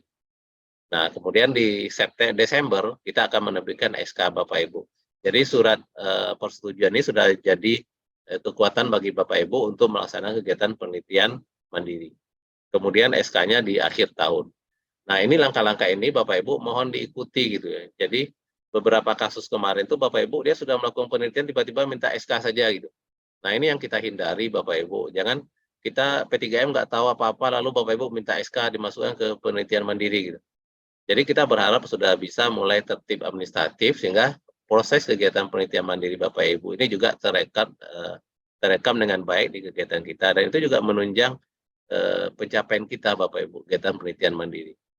Ini yang kita harapkan Bapak Ibu semuanya kalau bisa sudah terencana, jangan mendadak-mendadak Bapak Ibu ya. Kemudian berikutnya adalah skema pengabdian masyarakat. Ini mungkin detailnya boleh Bapak Ibu baca nanti. Intinya Bapak Ibu di pengabdian masyarakat kita itu mitra harus punya mitra minimal jenis mitra itu ada dua, yang komersil dan non komersil. Yang komersil berarti teman-teman yang di UMKM dan lain sebagainya Bapak Ibu ya, kelompok-kelompok usaha produktif dan lain sebagainya, itu adalah mitra Bapak Ibu. Ini minimal kalau dia mitranya komersil Bapak Ibu, kalau Bapak Ibu ngada-ngadain pelatihan dan sebagainya itu minimal 5 orang Bapak Ibu jumlah anggotanya gitu ya. Mitranya itu 5 orang gitu ya. UMKM-nya minimal ada 5 orang anggotanya gitu. Jangan UMKM itu anggota hanya 2 orang gitu ya, satu suami, satu istrinya gitu ya. Atau kelompok yang anggota itu keluarga dia semua gitu. Nah, usahakan 5 orang ini itu bukan dalam satu keluarga. Jadi usaha komersil itu apapun usaha mereka Bapak Ibu dia sudah punya 5 orang karyawan, 4 orang karyawan misalnya, dan itu bukan keluarganya. Itu adalah mitranya. Kemarin kita sudah men-share Bapak Ibu apa yang diinginkan oleh nagari-nagari ya. Jadi apa yang kita share itu peluang Bapak Ibu untuk melakukan mencari mitra gitu ya. Mitra nagari, kemarin ada yang kita share ya. Kemudian mitra non komersil itu untuk RW, RT gitu ya, kelompok-kelompok masyarakat yang sifatnya lebih kepada pemberdayaan ya. Nah, ini boleh Bapak Ibu. Nah, kalau Bapak Ibu melakukan pengabdian ke mitra non komersil ini, usahakan itu pesertanya itu jangan 5 orang gitu ya, karena ini kalau RT pasti banyak gitu ya, kalau PAUD pasti akan banyak. Jadi minimal 10 ya atau 15 ya yang Bapak Ibu latih atau lakukan pengabdian di lokasinya ini. Kemudian untuk teknis pelaksanaan kegiatan PKM, jika Bapak Ibu nanti sudah diterima didanai, maka sebelum melaksanakan pengabdian itu Bapak Ibu mengajukan surat pengantar ke P3M. Jadi sudah ada format lampirannya. Saat ini kita sudah mulai banyak memberikan masukan ke P3M Bapak Ibu terkait dengan kegiatan pengabdian yang dalam pelaksanaannya tidak sesuai yang diharapkan.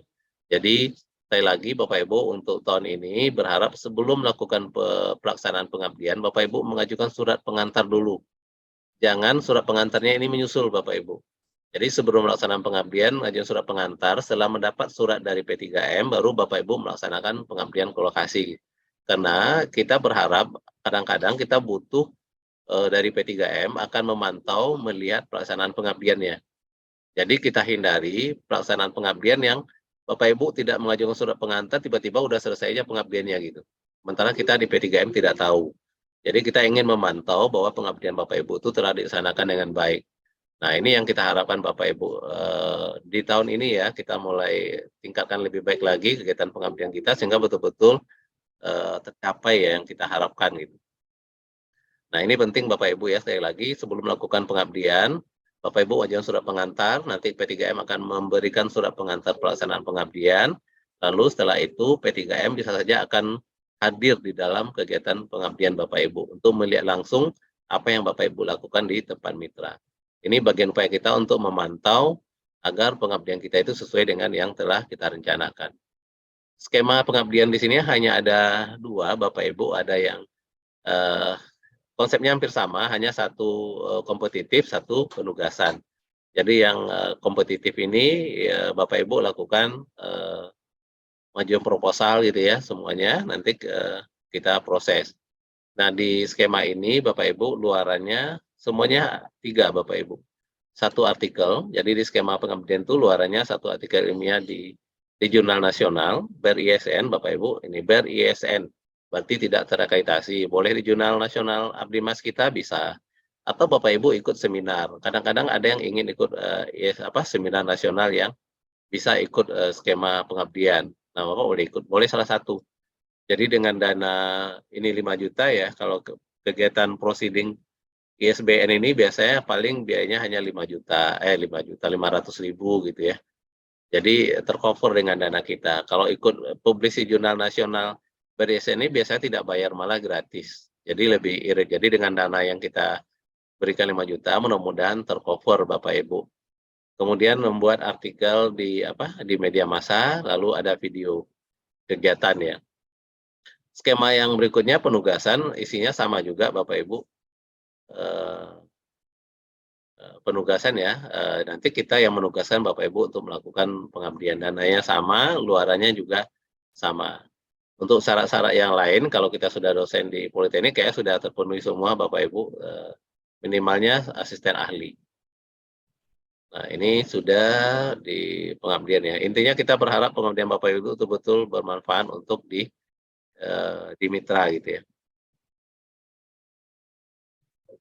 Oke, terakhir ini pengembangannya yang penugasan Bapak Ibu ya. Ini kadang-kadang ada kegiatan-kegiatan kayak di Nagari itu yang butuh khusus ilmu khusus itu ya untuk pengabdiannya, maka biasa kita tugaskan. Nah, ini penugasannya dari kita di pimpinan PMP dan P3M Bapak Ibu. Mana yang harus ditugaskan untuk melakukan itu. Luarannya sama juga dengan yang tadi, kemudian nanti adalah terakhir pengabdian mandiri. Kalau sistematika usulannya juga sama. Silakan Bapak Ibu baca lagi detailnya nanti. Nah, ini untuk oh ya, ada satu lagi yang internasional Bapak Ibu ya, pengabdian internasional. Nah, ini juga kita mendorong Bapak Ibu untuk Bapak Ibu berupaya untuk mengajukan proposal untuk pengabdian internasional. Kalau tadi ada penelitian internasional, ini dananya juga cukup besar. Nah, ini bagaimana strategi Bapak Ibu agar kita bisa melakukan pengabdian kolaborasi dengan perguruan tinggi dari luar.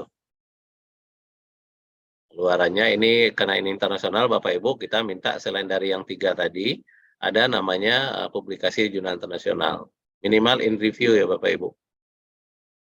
Di jurnal internasional dengan minimal in review. Jadi jurnal pengabdian atau jurnal internasional yang in review minimal Bapak Ibu. Artinya sudah dipublish, sudah disubmit dan dalam proses review. Ada bukti reviewnya. Karena di jurnal internasional mungkin agak susah Bapak Ibu. Atau ikut seminar internasional. Yang skema Bapak Ibu itu memungkinkan untuk ikut seminar internasional. Jadi ini Bapak Ibu yang ada di pengabdian, ada yang pengabdian yang internasional. Ini untuk upaya kita untuk melakukan peningkatan kerjasama dengan kampus-kampus di luar negeri. Terakhir Bapak Ibu yang mandiri. Yang mandiri, penerapan etikat masyarakat mandiri, ini pengabdian mandiri sama dengan penelitian tadi Bapak Ibu, membantu kegiatan pengabdian kita. Luaran yang kita minta ada artikel ilmiah jurnal nasional ber-ISN atau proceeding ber-ISN atau ber-ISN. Jadi Bapak Ibu kesempatan ini sangat sangat bisa diikuti gitu ya dengan dana yang ada atau dengan mandiri nggak terlalu banyak biayanya gitu ya. Kemudian syaratnya Bapak Ibu ini sama bisa prosedurnya. Nah, ini prosedurnya sama dengan penelitian mandiri tadi. Bapak Ibu mendaftar dulu pengabdiannya di Simpediakat sehingga dapat lembar pengesahan, lalu mengajukan permohonan, surat permohonan yang sudah ada, lalu lampirkan lembar pengesahannya tadi. Kemudian kita akan di P3M akan berikan surat persetujuan untuk pelaksanaan kegiatan pengabdian. Setelah itu Bapak Ibu lakukan pengabdian, lalu selesaikan laporannya paling lama di bulan November. aturan laporannya ada ini. Jadi laporannya saat ini masih belum disediakan Bapak Ibu, masih hard copy. Lalu nanti akan keluar SK dari kegiatan pengabdian mandiri Bapak Ibu. Nah, itu Bapak Ibu skema kita tahun ini. Mudah-mudahan kegiatan tahun ini bisa lebih banyak lagi yang berpartisipasi sehingga mampu meningkatkan capaian-capaian yang kita harapkan tadi. Mungkin demikian Bu Afifah, saya stop share screen. Oke, silakan Bu Afifah. Ya Pak, terima kasih atas pemaparan tadi Pak. Cukup sudah rinci ya Bapak Ibu, mulai dari bagaimana mengusulkan, kemudian luaran yang diharapkan beserta laporan-laporannya. Nah, untuk keseluruhan dari buku ini kita share di WA P3M. Berikut juga nanti akan ada di web. Baik Bapak Ibu, untuk melengkapi sosialisasi ini dan melengkapi juga pemahaman kita terhadap penerimaan proposal penelitian dan pengabdian di tahun 2023, silakan kalau ada yang mau ditanyakan. Izin bertanya. Satu-satu. Pak Prinal dulu. Ya, silakan Pak Rina, langsung saja Pak. Terima kasih. Assalamualaikum warahmatullahi wabarakatuh. Waalaikumsalam warahmatullahi wabarakatuh. Yang saya hormati Ketua P3M serta Bapak Ibu semuanya. Nah, pertama mungkin saya ingin menanyakan lagi. Jadi saya lihat tadi paparan Pepi untuk laporan kalau yang dulu ya antara penggunaan dana dengan laporan itu kan berbeda. Kalau sekarang saya lihat itu udah disatukan dengan laporan akhir PP ya, penggunaan dana ya. Dilampirkan ya. Betul, Oke. Nah, itu kemudian yang ini ya sangat apa nih bagi teman-teman nih itu syarat PTU. Mungkin bisa Pak share dari syarat penelitian PTU. Jadi kalau nggak salah saya ada tadi itu minimal skor Sinta apa itu 3 tahun terakhir atau skor Sinta total? Sinta total Pak, overall. Berarti bukan 3 tahun terakhir ya? Overall itu Sinta semuanya Pak, total bukan 3 tahun terakhir. Semuanya. Berarti tadi kan ada kalau yang 3 tahun terakhir tuh banyak teman-teman yang nggak bisa community syarat tuh. Sinta overall Pak, jadi kita sudah hitung Pak, kita kan verifikator Sinta Pak, kita udah tahu berapa orang yang eligible untuk itu Pak. Jadi sudah kita hitung Pak. Jadi Sinta overall ya Bapak Ibu, skor overall bukan 3 tahun terakhir. Nah tadi saya lupa melihat apakah di persyaratan tadi apakah Sinta itu apa overall 3 tahun terakhir. Jadi teknik Sinta apa skor Sinta aja dari minimal 50 tadi di buku panduan PP tadi itu Pak. Overall Pak. Overall. Overall. Jadi nah itu ya yang kalau overall itu nggak masalah. Nah, jadi kan teman tadi kalau saya dicek di skor tim tadi kalau itu terakhir banyak yang bisa meneliti ini, ada yang 30, ada yang 42 kan, nah, banyak yang ikut. Nah, jadi kalau yang overall alhamdulillah lah salah ikut meneliti gitu kan. Sudah kita petakan Pak. Sudah kita cek semuanya. Oke. Kemudian Bepi, saya kemarin kan map penelitian saya Pak, kalau diganti misalnya saya ganti judul tapi arahnya masih ada di di Renstra Penelitian Politeknik, berarti kita membuat map baru tiba-tiba. Ya, jadi kalau bisa memang roadmap kita itu satu ya Pak, tapi kadang-kadang dalam perjalanan ini mau pindah-pindah. Kalau bisa satu roadmap kita itu jelas selesai satu topik penelitian. Kadang-kadang ada yang punya 2 roadmap juga, tapi jelas juga roadmap yang kedua itu jelas juga arahnya gitu Pak. Oh gitu. Jadi penelitian yang kemarin belum selesai, ini pindah lagi ganti-ganti. Kita sebenarnya menghindari ganti-ganti keahlian jadinya kan Pak. Jadi roadmap itu sebenarnya menunjukkan keahlian kita apa gitu ya. Jadi kan fokus. Ya, dari tahun 2018 itu kan alhamdulillah kan lulus Sedipa semuanya 2018 sampai sekarang kan satu roadmap. Nah, saya rasa kan mau alih apa lagi ya. Masih dalam bidang saya juga, tapi ada di di Renstra tersebut di prodi Telkom itu. Berarti kan awal lagi tiba seperti itu kan? mau merintis baru lagi Pak Al. Jadi kalau bisa memang roadmap-nya selesai tuntaskan ya. Oke. Jadi Pak Al betul-betul dikenal ahli di bidang ini gitu ya. Oh, gitu. Sesuai dengan topik penelitiannya. Kalau bikin baru ya Pak Al bikin awal lagi gitu. Iya, oke. Nah, terima kasih Pak. Mungkin itu aja tadi kawan-kawan yang masih apa dia agak gemetar dia ngomong nggak bisa saya makanya saya tadi kurang apa karena tadi ada yang internet terputus tadi kan. Nah, itu makanya saya nggak bisa nggak terbaca tadi overall ini tadi. Nah, makasih Bepi. Assalamualaikum Oke, warahmatullahi oke, wabarakatuh. siap. Waalaikumsalam. Ya, silakan Bapak Ibu. Atau kita jawab dulu yang di line chat, Pak. Oh, ada di chat ya? Ada dari Bu Indri Rahmayuni. Oh iya. Intinya adalah penambahan anggota tim peneliti dan Aduh, pengabdian Pak. setelah lulus. Apakah boleh dilakukan sebelum penandatanganan kontrak? Penambahan. Tidak boleh. Jadi kita fokus sesuai proposal, siapa namanya, dan tidak ada diubah-ubah. Jadi kita menghindari mengubah-ubah sejak dari proposal gitu. Jadi nama yang di proposal sampai kalau dia lulus itulah anggotanya dan tidak akan diubah-ubah gitu. Kita menghindari karena proses menilai proposal itu yang nilai adalah tim. Jadi sementara dia sudah dinilai lalu tiba-tiba kita ubah. Jadi rasanya kita tidak fair juga itu ya. Jadi kita tidak membolehkan ya mengubah-ubah pelaksana peneliti yang sudah diusulkan di proposal. Baik. Oke, Oke. Berarti Ya. Bu Afifah, Ya, silakan. ya, Ya. masuk Bu. Ya. Baik, silakan Oke. Pak Yurisman. Ya, baik. Terima kasih Bu dan Pak Ipi yang saya hormati dan Bapak dan Ibu semuanya. Saya sangat apresiasi sekali, tertarik juga dengan pemaparan yang tadi. Ya, cuma ada beberapa hal yang ingin saya tanyakan Pak Ipi. Yang pertama terkait dengan percepatan guru besar tadi Pak Ipi ya. Itu ada dananya 30 juta. Kemudian ada melibatkan mahasiswa 2 orang. Ya, melibatkan mahasiswa 2 orang. Nah, dari pengalaman saya, itu pada 2 tahun yang lalu, saya sudah mendapatkan dana hibah penelitian dari Politeknik, itu penelitian unggulan. Itu juga melibatkan mahasiswa.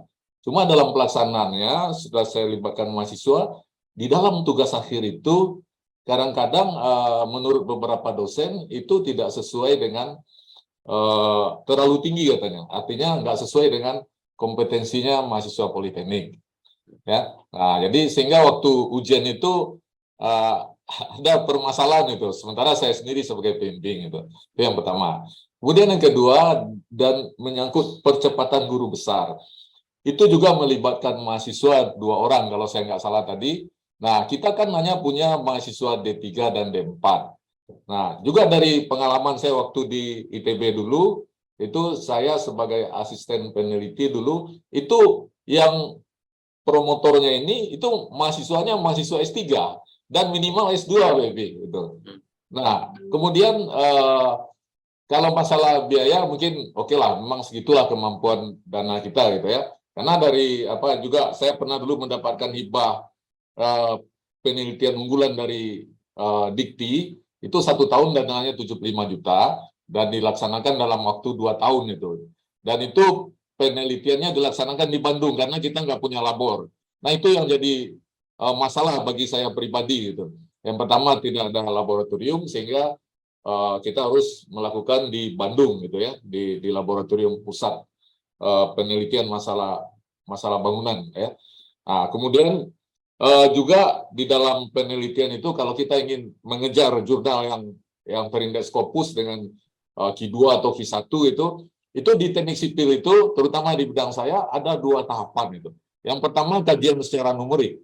Secara numerik itu kita menggunakan software untuk publikasi. Tentu softwarenya itu berlisensi Pak gitu kan. Nah itu saya sudah coba melakukan kerjasama di UNAN, kebetulan ada software yang berlisensi itu dengan pemodelan secara finite element gitu kan.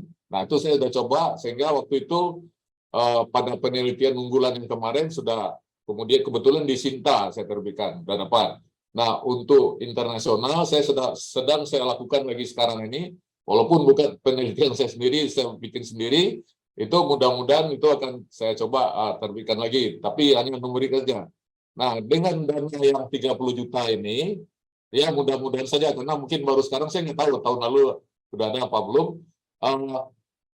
Juga saya akan coba dengan eksperimennya, biarlah 30 juta, nanti tentu kita ada tambahan dari kita pribadi. Cuma yang jadi masalah itu mahasiswa tadi itu Pak, apakah itu harus mahasiswa politeknik atau boleh nggak melibatkan mahasiswa di luar? Karena saya juga membimbing doktor di UNAN itu.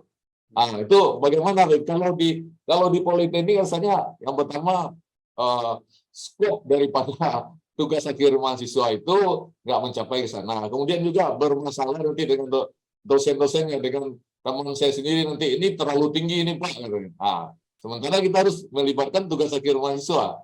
Itu Baby. Jadi kalau boleh saya usulkan, kalau untuk penelitian percepatan doktor itu ya nggak usahlah melibatkan mahasiswa D3 atau D4, atau boleh melibatkan mahasiswa di luar yang S2 atau S3 gitu. Itu aja Baby. Terima kasih. Oke, langsung aja Bu Afifah ya. Oke, yang pertama terkait dengan skema PTU, yang PTU itu melibatkan mahasiswa. Oke, jadi yang PTU itu melibatkan mahasiswa yang menyelesaikan tugas akhir ya Pak ya. Jadi betul. penelitian kita itu memang tidak murni, penelitian kita itu yang dikerjakan mahasiswa, paling tidak bersinggungan sedikit dengan penelitian kita itu Pak. Jadi kita membantu mahasiswa ini mulai terbiasa dengan penelitian. Jadi tidak mesti murni sama dengan penelitian, tapi tugas akhirnya itu bersentuhan dengan penelitian kita. Bagian kecil mungkin dari penelitian kita. Jadi kita walaupun sedikit aja bersentuhannya. ya, jadi tidak mesti penelitian kita dia kerjakan mahasiswa, bukan Pak. Jadi bersentuhan dengan, jadi penelitian kita itu membantu menyelesaikan tugas akhirnya gitu Pak. Paling tidak ada sedikit kaitan lah penelitian mahasiswa itu dengan penelitian kita, sehingga membantu menyelesaikan tugas akhirnya. Nah ini hanya satu Pak ya. Kemudian terkait dengan guru besar, hanya satu Pak mahasiswa yang diikutkan. Jadi posisi mahasiswa diikutkan itu mungkin tidak mengerjakan penelitian kita. Mungkin kalau Bapak butuh survei, ya mengerjakan survei dia gitu kan. Melakukan pengumpulan data, ya melakukan pengumpulan data dia. Jadi tidak dia mengerjakan hal-hal yang sifatnya keilmuannya yang tadi Bapak sebut tinggi gitu ya, nggak bidang dia gitu ya. Jadi mana yang kebetulan yang di bidang saya nggak memerlukan survei, Baby. Tidak memerlukan survei, murni analisis dan eksperimen. Jadi nggak ada mencari data, nggak ada sama sekali itu. Jadi dia bermain dengan komputernya, dengan software gitu. Kemudian dilakukan pengujian di laboratorium gitu. Nah ini ya, untuk itu mungkin disesuaikan saja Pak. Jadi mahasiswa ini paling tidak paham dia sedikit tentang apa yang Bapak lakukan, sehingga menambah pengetahuan. Karena di skema guru besar itu tidak perlu menyelesaikan tugas akhir, tapi Bapak sudah mulai mengajak mahasiswa itu paham bagaimana cara meneliti dan sebagainya. Jadi mungkin dengan situ dia belajar Pak. Jadi tidak mesti dia paham betul dengan hal-hal yang sifatnya spesifik ya. Iya, tapi nggak mesti ada dalam tugas akhirnya. Jadi bisanya dia terlibat dalam penelitian, tapi penelitian itu tidak harus dicantumkannya dalam tugas akhirnya. Kasihan nanti dengan PPGP tidak Pak. PPGP tidak, yang guru besar tidak Pak. Yang menyebabkan masalah itu yang PTU Pak, PTU. Nah, jadi yang guru besar boleh tidak Pak ya? Ya boleh tidak. Kemudian yang mahasiswanya ini harus mahasiswa politeknik Pak. Jadi kita selama ini memang karena kita didanai oleh DIPA, kita berharap peningkatan publikasi kita itu, maka seluruh yang terlibat itu harus dari Politeknik Negeri Padang, Pak. Demikian Pak John. Oke, jadi catatan saya yang guru besar ya, tidak mesti gitu. Ya. Terima kasih. Ya, siap. Ya. Baik Pak, kita beralih dulu ke line chat Pak. Ada dari Pak Faisal Amir. Ada, apakah dosen yang belum asisten ahli tidak bisa menjadi ketua penelitian untuk skema PDP? Nah, itu pertanyaan. Ya, di buku panduan cukup jelas ya. Jadi yang untuk ketua PDP itu harus asisten ahli. Jadi yang belum asisten ahli jadi anggota dulu. Jadi silakan, makanya bertingkat ya. Jadi sebelum asisten ahli kita mulai publikasi sehingga nanti tercapai asisten ahli baru jadi ketua. Nah, ada satu lagi Pak, pertanyaan ketinggalan dari Pak Aprinal. Pak Ketua katanya, kalau untuk satu pertanyaan, anggota penelitian harus Sinta overall minimal 50 atau bebas untuk anggota? Oh enggak, yang kita sarankan ketua saja Pak. Nah, ketua saja. Yang disarankan ketua saja. Baik, dari Pak Haris, ada untuk skema PTPS, skor Sintanya 25. Berarti ketua peneliti memiliki skor Sinta minimal 25. Apakah itu maksudnya? Ya, jadi skor Sinta ya. Ya, Nanti dicek lagi kalau memang di skema PTPS itu dinyatakan 25 skor Sinta overall ya, skor Sinta overall-nya. overall, ya. Ya. Demikian itu yang ada di line chat. Mungkin ada Pak Cipto sudah angkat tangan. Silakan Pak Cipto. Izin Pak Epi, saya matikan video ya. Ya, Oke, boleh Pak, jalan silakan. menuju Siap, siap. pulang Padang soalnya. Pak Epi, untuk penelitian penugasan yang di Prodi itu masih ada. Masih. Untuk PSDKU bagaimana Pak? Apakah dapat atau tidak? Yang PSDKU ya. Nanti Ya. ini kita cek lagi Pak Cipto, karena nanti terjadi perubahan persetujuan anggaran. Jadi selama ini memang belum ya. Nanti kita upayakan bisa Pak Cip. Kita cek anggaran kita, mudah-mudahan bisa untuk PSDKU. Nanti diinfokan Pak Cip. Oke, Karena banyak ya PSDKU kita ya. oke, Pak Epi. Hilang sinyal Pak, sangat. Siap. Gimana Pak Epi? Tadi hilang sinyal Pak Epi. Jadi nanti kita infokan lanjut terkait dengan PSDKU, Pak Cip, mudah-mudahan bisa tercover dengan anggaran yang sedang kita usulkan itu. Oke, terima kasih Pak Epi. Oke, siap. Pak Cip. Oke, Pak Epi, masih bisa Ya. pertanyaan Bu? Bu Ya, Afifah? silakan Ya. Pak. Kayaknya Ini satu lagi Pak Epi, kita kan ada buka prodi baru ini di S2 di sipil itu ada S2 Magister Terapan Perawatan dan Rekayasa Jembatan itu Pak Epi ya. Nah, seperti yang Pak Epi katakan tadi, ada mata-mata kuliah yang perlu kita bikinkan modulnya ya untuk pembelajaran adik-adik mahasiswa kita ini. Nah, apakah ada skema tersendiri untuk apa ini? Tadi kan ada penelitian prodi Pak Epi ya. Nah, untuk prodi S2 ada nggak itu? Betul Pak, sama. Jadi sama kasusnya dengan Pak Cipto tadi Pak. Jadi kita coba cek lagi kondisi anggaran untuk skema penugasan prodi ini apakah mencukupi untuk seluruh prodi yang ada, karena info terakhir itu prodi kita semua ada 34 prodi ya. Iya. Ini kita cek dan ini nanti kita kabari Pak, kita infokan di grup P3M nanti Pak Jun. Ya, oke. Khusus untuk yang penugasan prodi ya. Iya. Tapi nggak boleh jadi ketua 2 kali Pak Epi ya? Enggak boleh Pak. Oh, iya, oke. Iya. Jadi yang penugasan prodi itu salah satu kan harapan kita untuk mengajak teman-teman yang lama vakum Pak di kegiatan penelitian pengabdian. Oke, baik, terima kasih Pak Epi. Izin Pepi, lupa tadi ada pertanyaan yang lupa tadi. Ya Pak, silakan Pak. Oh Pak, tadi sebenarnya udah saya cek tuh. Nah, untuk jadi anggota berarti kan bebas Pepi ya? Bukan maksudnya nggak terkait dengan sintanya lagi kan? Tidak. Jadi anggota bebas. Tidak. Bebas ya? Ketuanya penting Pak. Oh, oke, terima kasih. Oke, Izin lagi, satu lagi Pak Epi. siap. Yang izin belajar boleh jadi ketua Pak Epi? Izin belajar kan nggak ada masalah, yang satu tugas belajar nggak boleh Pak. Belajar. Ya. Ya, kalau MF kan sekolah kan nggak bisa ada. Tapi kalau izin belajar, kalau di sini berarti izin belajar boleh ya? Boleh, siap. Tugas belajar nggak boleh Pak Cip ya. Oke, makasih Pak Epi. Terima kasih. Mungkin Bapak Ibu yang lain, silakan Bapak. Oh, ada satu lagi yang ketinggalan nih pertanyaan saya Bu. Ya, silakan Ini, Pak. Daripada tadi ada sanksi ya, Bingung. saya ingat tadi. Ada sanksi bagi yang tidak memenuhi ketentuan itu ya. Jadi pertanyaannya gini, misalnya ketuanya yang tidak memenuhi ketentuan ini misalnya tidak memenuhi jurnalnya nggak dimasukkan, kemudian mungkin keterlambatan gitu. Nah, apakah anggotanya juga ikut menerima sanksi tersebut sehingga anggota ini nggak boleh juga tahun depannya untuk mengajukan proposal lah, gitu. Itu pertanyaan yang lupa saya tadi ya. Di buku panduan ada jelas Pak, yang kena sanksi itu ketuanya. Oh, ketuanya aja ya. Ketuanya tidak boleh jadi ketua Ketuanya nggak dan boleh tidak juga, boleh ya. jadi anggota gitu Pak. Ya. Yang anggotanya masih. Anggotanya masih gitu. Oke. Makasih Baby. Ya. Jadi biar bertanggung jawab ketuanya. Ya. Oke. Ya. Baik, silakan kayaknya Pak Mafrial. Silakan Pak. Siapa saya? Ya, iya Pak. Nah, boleh. Nah, Kemarin selamat itu siang, Pepi. Pak Ujang datang tuh, Pak Wali Nagari dari Kampung Pojang datang tuh. Iya. Maaf ya Pepi, ini lagi masih pakaian olahraga nih. Nah, Oke, lagi siap, siap. ya. Jadi saya sangat tertarik sekali tadi paparan dari Pak Iti ya. Cuma yang perlu saya sarankan demi kelancaran tim, demi kebaikan administrasi kita, ya tadi udah disinggung juga ya. Jadi kalau ada umpamanya tim-tim peneliti kita nanti yang mundur, kemudian sip di tengah jalan itu kita tegas-tegaskan lagi ya, bahwa itu nggak boleh ya. Betul.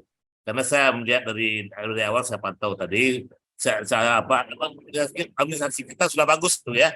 Nah, jangan dirusak gara-gara itu. Kadang-kadang nanti kan ada kena tidak ada kecocokan di dalam, turun ganti lagi ya, itu nggak boleh ya. Nah, itu yang kita tegaskan ya itu. Ya. Nah, itu satu. Jadi yang kedua, saya perlu tanya Bapak ya, untuk menjadi ketua tuh maksimal berapa kali? Karena kan udah berapa kali kita kan ketua ya, apakah mesti bisa agak jadi ketua lagi kan gitu. Mungkin Ya. saya kalau secara apa saya udah bagus. Oke, ya. Kalau untuk skema yang dibatasi ketua itu skema dosen pemula, Pak. Dosen pemula itu hanya boleh 2 kali. Lalu skema guru besar hanya 1 kali. Yang skema yang lain boleh, Pak, nggak ada batasan. Oke. Ya itu. Mungkin itu aja, mungkin ini ajak teman-teman makan siang lagi, Bapak ya. Ya, kita makan siang lagi nih, 5 menit lagi. Oke, makasih Bapak ya. Sukses ya. Baik. Terima kasih banyak, Baik. Pak Bojang. Ya, makasih Pak. Pak, oh ya, sebentar Ibu, kita coba dulu jawab dari Bu Merli di line chat, Pak.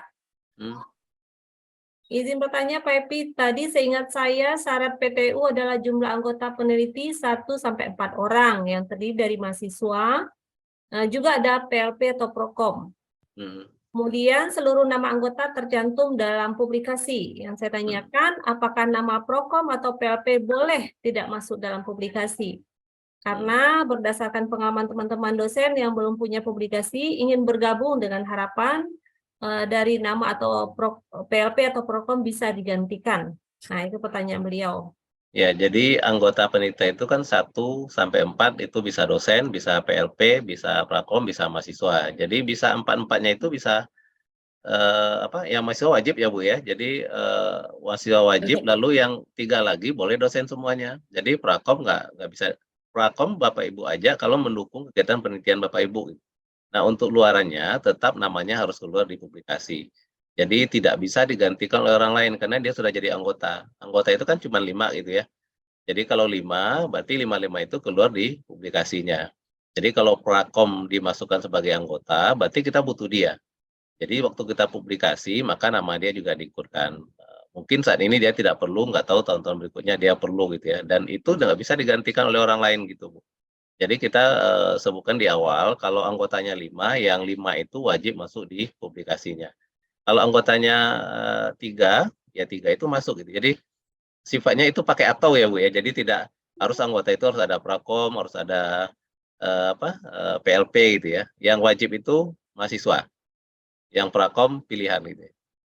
Kalau butuh Bapak Ibu aja, karena sekarang butuh Prakom banyak butuh publikasi Bu yang fungsional. Prakom yang fungsional ya, PLP yang dengan jabatan lain apa istilahnya. Jadi butuh publikasi dia. Karena sudah ada PLP itu yang fungsional sekarang. Mungkin demikian Bu Eva. Ya, demikian Bu Merli. Baik, tadi ada Bu Semira, silakan Bu Semira. Assalamualaikum warahmatullahi wabarakatuh. Waalaikumsalam warahmatullahi wabarakatuh. Tanya langsung ke Pak Epi. Pak Epi kan kalau di buku panduan ada salah satu skemanya tuh penelitian untuk